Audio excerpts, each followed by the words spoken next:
করছি, সেদিন জাহান্নামীদের ভীষণ কষ্ট হবে, আর জান্নাতীদের জন্য অত্যন্ত আসান হবে, অবস্থাটা খুবই আরামের হবে।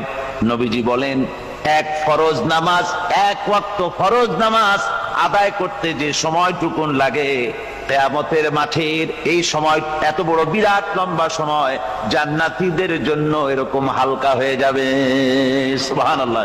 হযরত আবু সাঈদ খুদরী রাদিয়াল্লাহু তাআলা আনহু হাদিস কেন বর্ণনা করেছেন, এক ওয়াক্ত নামাজ, একটা ফরজ নামাজ পড়তে যতটুকুন সময় লাগে, এতটুকুন সময়ের ভেতরে জান্নাতীদের কারবার শেষ হয়ে যাবে। সুবহানাল্লাহ বিহামদি। আর ওদের কারবার তো শেষই হবে না। وَيَوْمَ تَشَقَّقُ السَّمَاءُ بِالْغَمَامِ وَنُزِّلَ الْمَلَائِكَةُ تَنزِيلًا। ওরা ফেরেশতা দেখতে চায়। সেদিন আসমান সমূহ